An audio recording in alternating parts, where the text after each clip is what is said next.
Oke, assalamualaikum warahmatullahi wabarakatuh. Waalaikumsalam warahmatullahi wabarakatuh. Selamat pagi semuanya. Apakah semua dalam keadaan sehat? Kalau begitu, sebelum memulai perkuliahan, mari kita berdoa menurut agama dan kepercayaan kita masing-masing. Berdoa dicukupkan. Oke, sebelum lanjut, saya absen terlebih dahulu.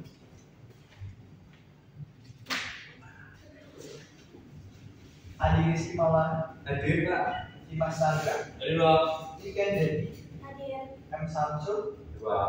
Yinda, Hadir. Najwa, Hadir. Andrea, Adian, Hadir. Lulu. Dulu sakit Pak. Nanti suruh menghubungi saya. Iya Pak. Surya Gani, Hadir. Nana, Hadir. Ulil Allah, Hadir Pak. Bagas Dwi, Hadir. Umi Masita, Hadir. Putri Ayu, Hadir Pak. Muhammad Rifai, Hadir. Albert Mustafa. Belakang Pak. Dan belakang Pak. Oke, untuk peruntukan kegiatan pada pertemuan pada hari ini akan saya bagi tiga. Saya akan menjelaskan secara lisan nanti ya. Saya akan menjelaskan secara lisan. Jadi nanti mahasiswa bisa mencatat poin-poinnya yang saya sampaikan dan dari media yang saya tampilkan. Saran saya tetap mencatat ya teman-teman, karena di akhir ada sedikit kejutan. Jadi tidak ada ruginya untuk mencatat terlebih dahulu. Yang kedua, nanti di pertengahan, karena saya tahu mayoritas di sini merupakan mahasiswa, ada yang mahasiswa dari SMA dan ada yang dari SMK. Jadi akan saya bagi dalam bentuk kelompok agar SMK dan SMA dapat berkolaborasi, saling beradu-argumen, dalam artian saling berdiskusi terkait materi yang saya akan sampaikan. Dan yang terakhir, untuk yang terakhir rahasia.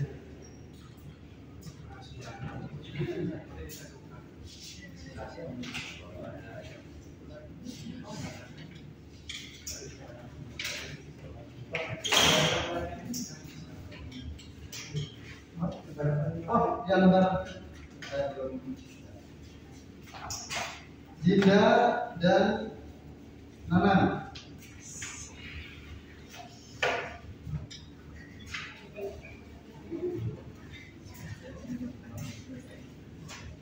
Sebelum masuk ke transmisi manualnya, saya ingin bertanya kepada salah satu dari mahasiswa, Mbak Umi dari SMK atau SMK? Dari SMK. Oh, oke. Menurut Mbak Umi, transmisi manual itu apa? Transmisi manual itu yang tidak menggunakan tidak menggunakan elektrik dalam penggunaannya Pak. Jadi masih menggunakan konsep manual. Oh, betul sekali.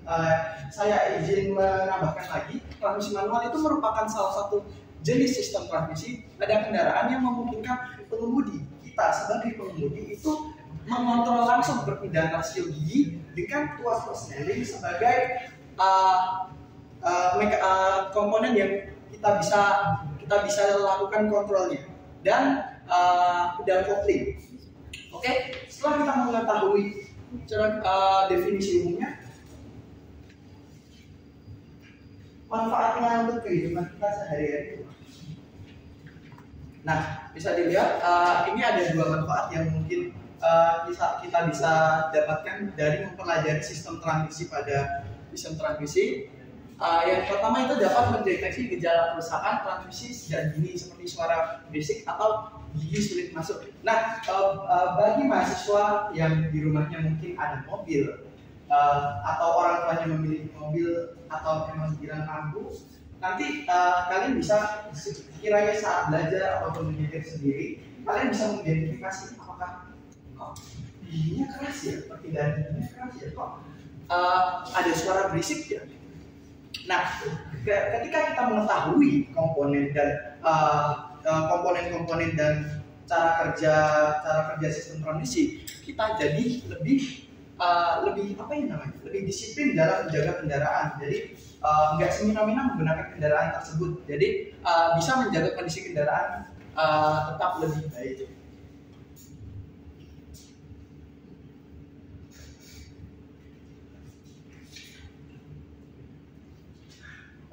Oke, selanjutnya kita masuk ke komponen-komponen sistem transmisi. Bisa dilihat ada banyak sekali sistem transmisi dari masuk dari input sub dan berakhir di output sub. Mungkin saya akan menjelaskannya satu persatu. Jadi mohon diperhatikan karena ini komponennya sangat banyak. Jadi mungkin bisa mulai diawali dengan input sub. Nah, input sub itu sendiri itu berfungsi untuk menerima tenaga dari mesin. Jadi mesin itu memberikan tenaga putar itu langsung ke input sub. Jadi input sub itu berputar sesuai dengan kecepatan mesin dan merupakan titik awal dari seluruh mekanisme perpindahan tenaga. Setelah itu ada komponen lain yang berkolaborasi dengan input sub, yaitu gear transmission. Roda gigi transmisi ini berfungsi untuk mengubah perbandingan kecepatan dan torsi antara mesin dan roda kendaraan. Nah, setiap gigi itu memiliki ukuran yang berbeda di setiap antara input sub, output sub, sama satu lagi itu nanti akan saya jelaskan, yang berguna untuk akselerasi dan efisiensi bahan bakar. Nah, ada counter gear and sub. Nah, habis dari input sub masuk ke counter gear and hub. Nah, komponen ini itu berperan sebagai perantara antara input sub dan output sub. Counter gear ini terhubung berbagai roda gigi untuk mengubah kecepatan dan torsi sesuai dengan posisi gigi yang dipilih oleh pengemudi. Jadi energi putar ini masuk dari input sub. Habis itu di giginya itu nyatu ke counter gear and sub. Habis itu disalurkan kembali ke output sub. Nah, ini ada output sub. Itu merupakan poros yang meneruskan tenaga yang telah diatur oleh transmisi ke roda kendaraan melalui sistem diferensial. Jadi setelah hasil tenaga putar itu menuju ke output sub, langsung diterusin ke poros propeller. Habis itu langsung ke diferensial. Nah, ada yang terkadang kita bingung terkait dengan mekanisme mundurnya. Nah, salah satu komponen yang berperan penting dalam mundurnya kendaraan itu merupakan reverse idle gear. Nah, roda gigi ini itu memungkinkan kendaraan untuk mundur dengan membalikkan arah putaran output sub. Jadi dia menyatukan antara counter gear and sub dan output sub dan memutar agar mobil bisa berjalan dengan mundur dengan memutar balikan putaran.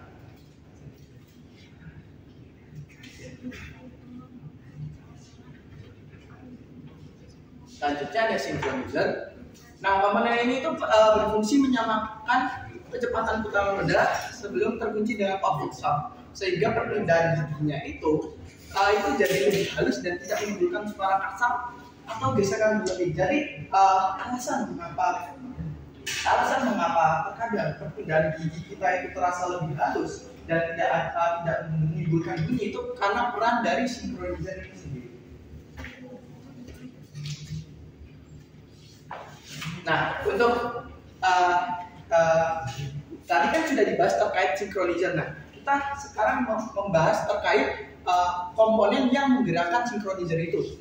Nah, shift rod itu bertugasnya kembali lagi menggeser synchronizer dan roda gigi ke posisi yang diinginkan saat pengemudi memindahkan tuas persneling. Nah, komponen ini itu bekerja dengan sistem mekanis yang terhubung langsung ke shift linkage yang kita akan bahas selanjutnya.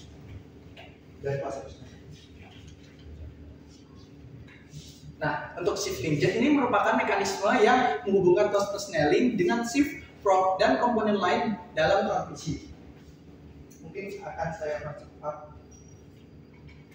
Nah, ini salah satu komponen inti dalam, menurut saya komponen inti dalam sistem transmisi manual, karena kita sebagai pengemudi itu bisa mengatur kecepatan atau gigi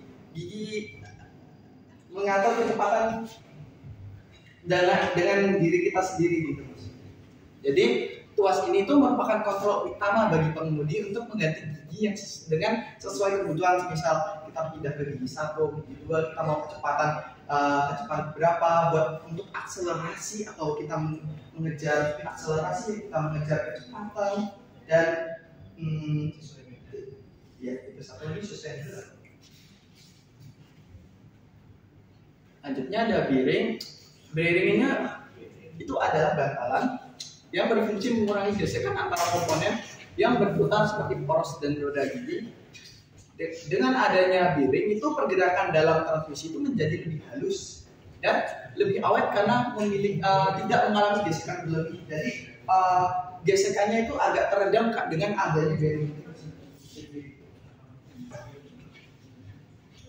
Ada lagi ini rumahnya, extraction housing.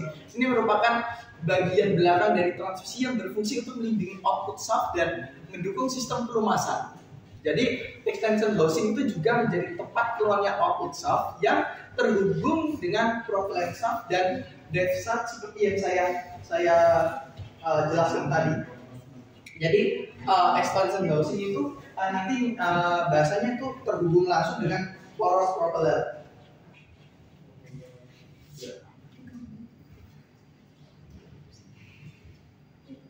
Nah, selanjutnya ada bak transmisi. Ini mungkin jadi komponen yang terakhir.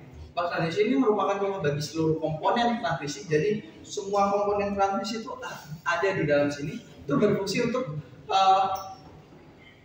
menjaga dari kotoran dan agar pelumasannya itu lebih optimal.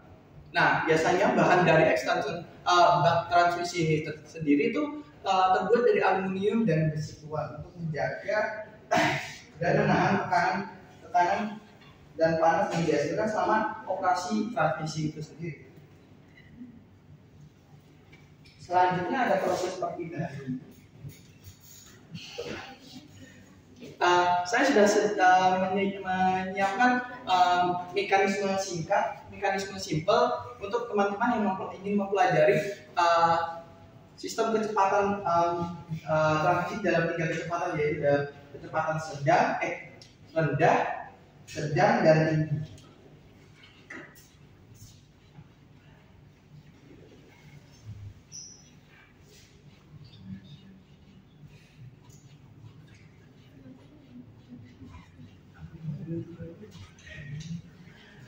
Pada kecepatan output kecepatan rendah, gigi pada input shaft yang paling gigi yang atas paling kecil itu menyambung dengan counter gear and shaft bearing paling besar dan diteruskan ke yang paling kecil untuk diteruskan lagi ke output shaft ke bearing yang paling besar. Ya, yang paling besar.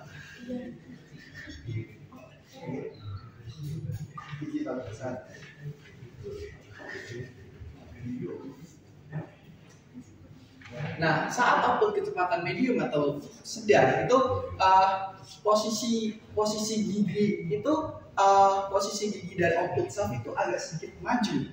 Jadi yang menghasilkan gigi counter gear and shaft yang sedang itu terhubung dengan gigi output shaft yang sedang juga. Jadi output kecepatannya itu medium.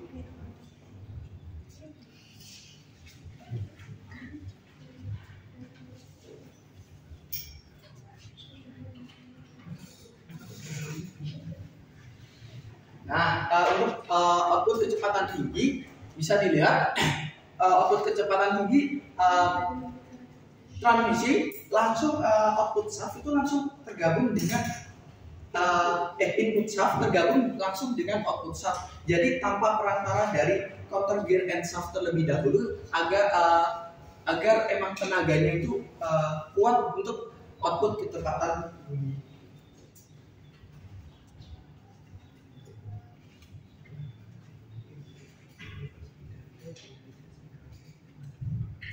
Ini untuk gambaran kasarnya yang saya bilang tadi, yang dari output dari input shaft, counter gear and shaft, terus masuk ke output shaft, terus ke propeller shaft itu bisa dilihat itu energi putar itu dari engine. Terus kita dapat mengaturnya itu lewat coupling. Coupling akan terintegrasi langsung dengan transmisi. Habis itu tenaga putar yang sudah disesuaikan itu akan dilanjutkan ke propeller shaft, habis itu diferensial, habis itu baru masuk ke axle shaft, baru ke roda. Mungkin kita bisa dengar sebentar.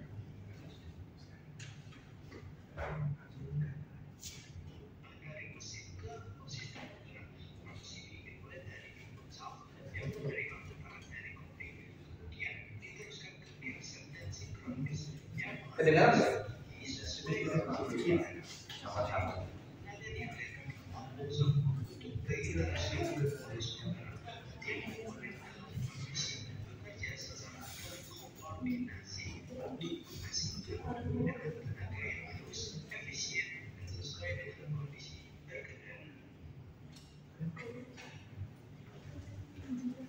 Jadi intinya sudah saya jelaskan. Jadi ada cara kerja singkat transmisi itu ada 3, yaitu ada netral, akselerasi, dan deselerasi. Sebelumnya ada yang tahu netral, akselerasi, dan deselerasi?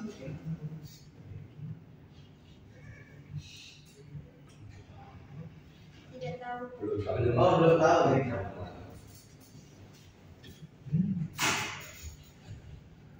Jadi saat transmisi itu dalam posisi netral, itu tidak ada roda gigi yang terhubung langsung antara poros input dan poros output transmisi.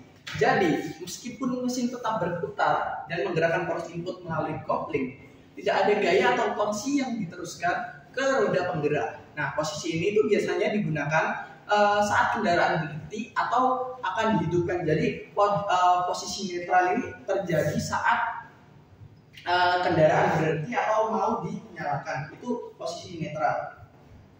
Simpelnya begitu.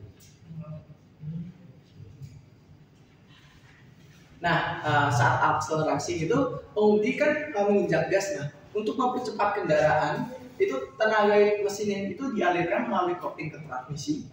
Tuas persneling mengatur pemilihan gigi untuk menentukan rasio kecepatan dan torsi. Gigi rendah 1 dan 2 memberikan torsi besar namun kecepatannya rendah.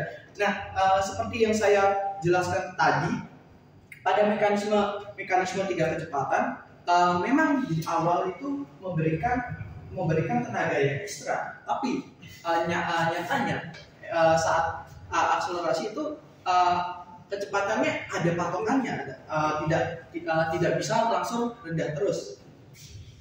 Tapi ya, torsi yang diberikan memang tinggi, cocok untuk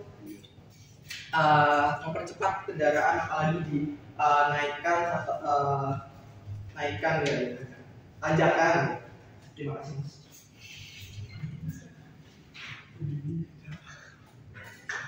Nah, saat deselerasi itu pengemudi itu melepas pedal gas atau menginjak rem. Kendaraan itu mengalami deselerasi dan tenaga yang sebelumnya diteruskan dari mesin ke roda balik arah secara mekanis itu melalui transmisi. Nah, proses ini itu dikenal sebagai engine braking. Nah, gimana putaran roda yang melambat itu menarik putaran mesin melalui poros output dan gear yang masih terhubung. Hal ini tuh memberikan efek perlambatan sekaligus tanpa harus penuhnya mengendalikan sistem pengereman. Jadi sekaligus menjaga kontrol kendaraan, terutama saat menuruni jalan. Oke, kita masuk ke pertengahan. Sebelumnya tadi saya sudah memberikan lembar kerja. Belum ya? Maaf. Sebelumnya saya akan membagi ke 2 kelompok. Jadi teman-teman teman-teman bisa dari semua apa hal yang setelah saya sampaikan dari media yang harusnya jelas, itu teman-teman harusnya bisa untuk menganalisis komponen yang kemungkinan mengalami kerusakan. Jadi ya bisa mendiagnosis.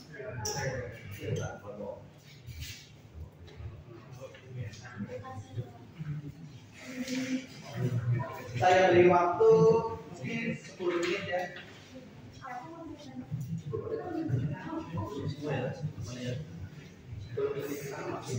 Anggap aja semuanya.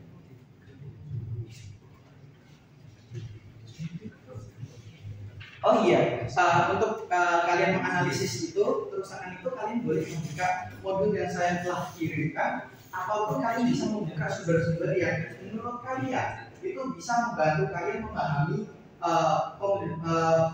materi pembelajaran transmisi manual tersebut. Jadi silahkan menjelajah di dunia maya, silahkan buka YouTube, silahkan buka IG, semisal itu membantu, silahkan. Materinya yang di grup ini ya Pak? Oh iya, ya sudah saya kirim. Oh iya.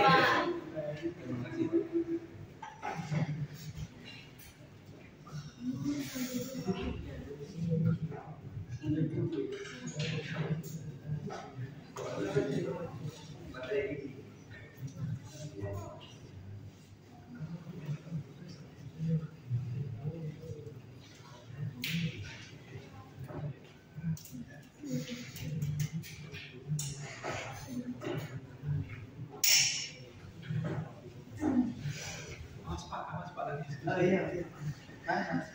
Ini masih bisa. Ada kesulitan. Alhamdulillah lancar. Alhamdulillah. Begitu.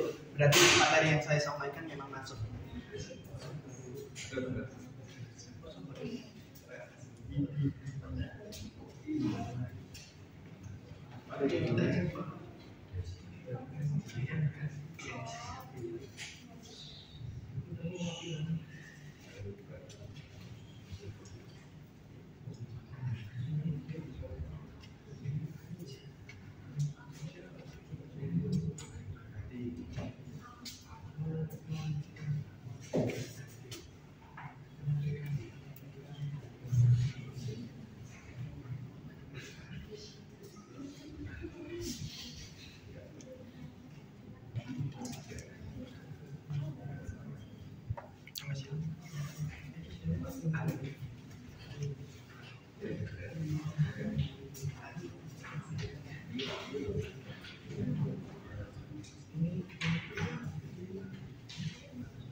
Sebelumnya mas ada yang bawa minum? Ada yang bawa minum? Saya boleh minta tidak? Tidak ada.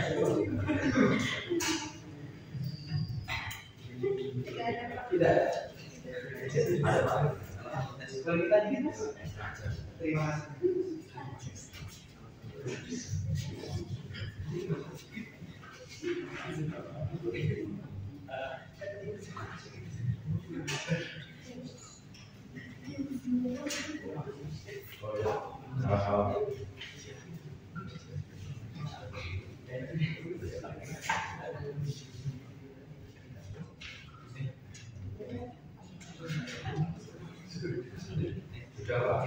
Sudah? Oke. Oke. Saya sudah nomor 1 sudah. Nomor 2 sudah. Nomor 1 dan 2 sudah. Berarti untuk mendapatkan nilai rokok, silakan pilih satu teman kalian sebagai delegasi bahasanya. Delegasi itu membacakan jawaban dari tiap kelompok tadi. Satu dulu Pak. Hah? Satu dulu atau dulu? Satu dulu. Terserah kalian. Dua dulu. Oh, satu dua dulu. Dua. Gimana dulu ya? Tiga. Tanggal ganjil. Oh, sekarang ada berapa? Sembilan ganjil. Ganjil berarti kelompok satu. Oke, Kelompok satu lebih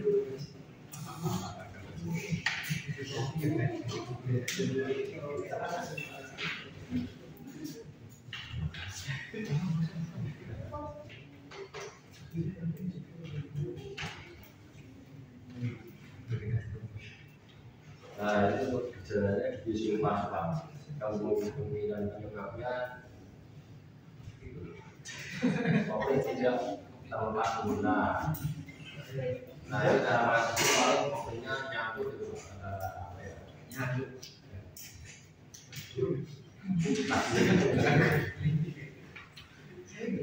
Cara mengatasinya perbaiki sistem cooling dan kapas cooling paling sudah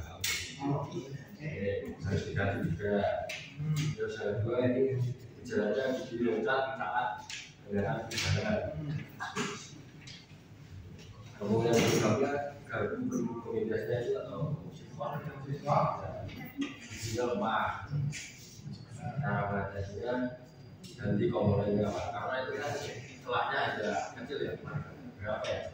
Lupa itu harus diganti. Terus sebabnya muncul bunyi kasar saat menggunakan gigi. Sinkronisasi arus. Terus cara mengatasinya ganti juga Pak. Iya. Oke.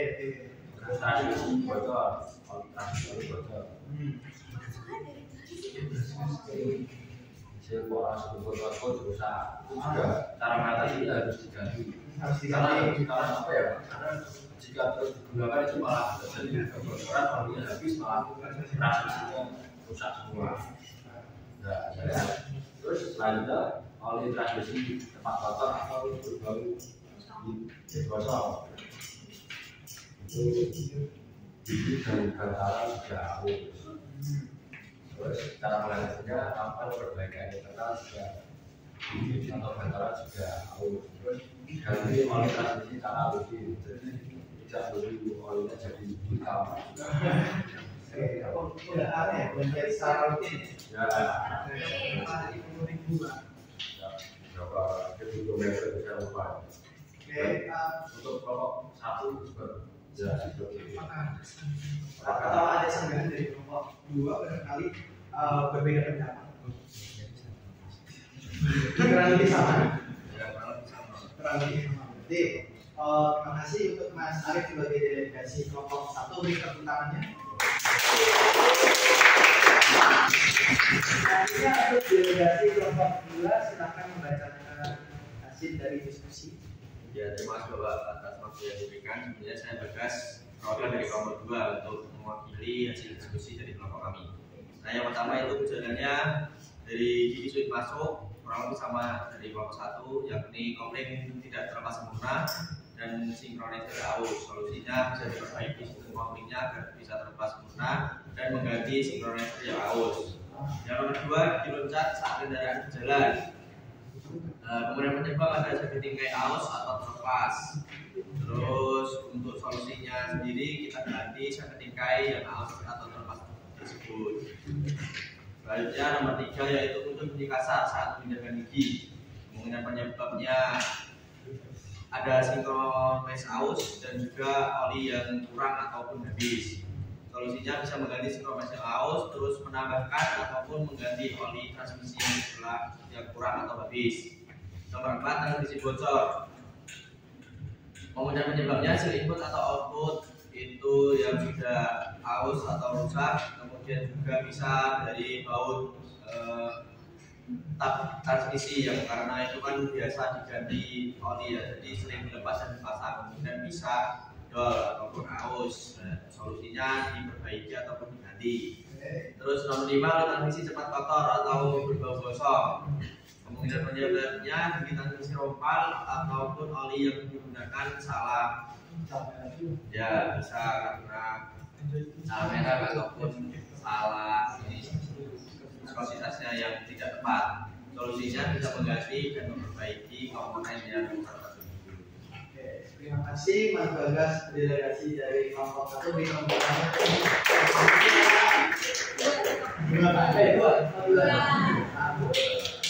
Oke, nilai kalian, nilai partisipasi kelompok kalian akan saya masukkan. Selanjutnya simpan HP kalian. Tutup semua media sosial kalian karena saya tadi sudah memberikan memberikan kebebasan kalian untuk membuka semua media untuk mempelajari sistem transmission manual sekarang. Tapi kalian saya perbolehkan membuka catatannya setelah kalian bikin. Kan awal sudah diberi apa? Ini langsung nggak usah ditulis soalnya, nggak usah ditulis jawabannya.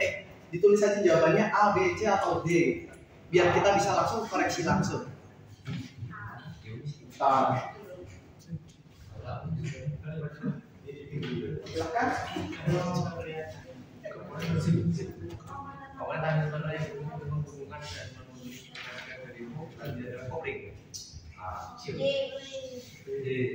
Mana? B apa D? Kopling. Tahu nggak ya?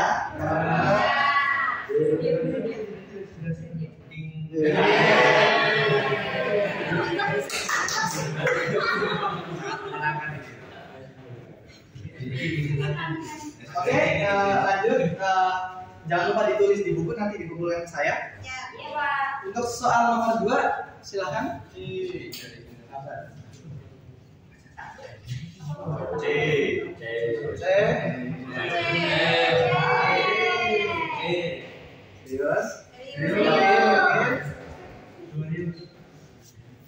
Yoga ya.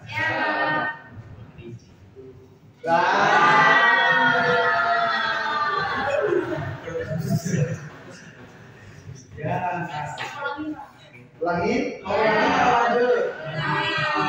Oke, nanti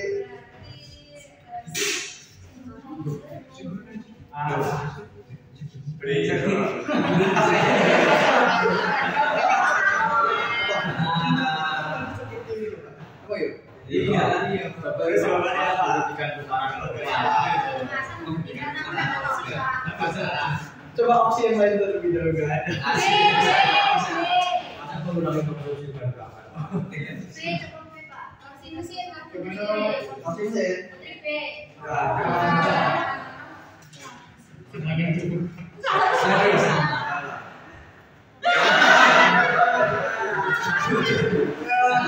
Maaf itu ada sedikit kesalahan. Jawabannya apa, Pak? Jawabannya sesuai catatan tadi, menyamakan kecepatan antara game.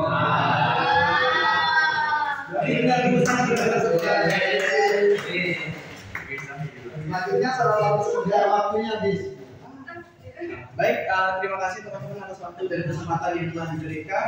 Saya Satrio pamit undur diri. Sebelumnya kita tutup untuk doa bersama-sama terlebih dahulu. Silakan Mas Dimas dipimpin doa. Baik, untuk mengakhiri pembelajaran pada pagi hari ini, beragama dan kebersihan masing-masing. Berdoa dimulai. Oke, terima kasih semuanya. Saya akhiri. Wassalamualaikum warahmatullahi wabarakatuh.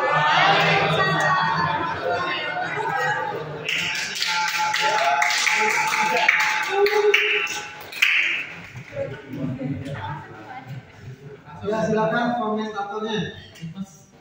Saya izin menyampaikan komentar dari saya. Mungkin di tengah-tengah penyampaian materi itu ditambahi lebih diperbanyak interaksinya dengan partisipasi masyarakat. Pembelajaran itu tidak monoton, interaktif. Ya terus bisa dikeliling kayak misal semacam SPG kecil-kecilan gitu biar tidak terlalu spam itu di akhir gitu aja. Terima kasih banyak. Terima kasih untuk komentar yang pertama terkait dari pembelajaran dan disertakan juga dan penilaian kepada dari pembelajaran. Yang kedua terkait sumber media pembelajaran ini kan hanya PPT pakai bisa pakai aplikasi yang untuk web ya, krisis atau apa segala macam. Terus bisa juga harusnya pakai tulis ini kita bisa baca juga ya kan gitu. Sebagai kita tulisan aja gitu, kita menjelaskan di papan tulis ini gitu.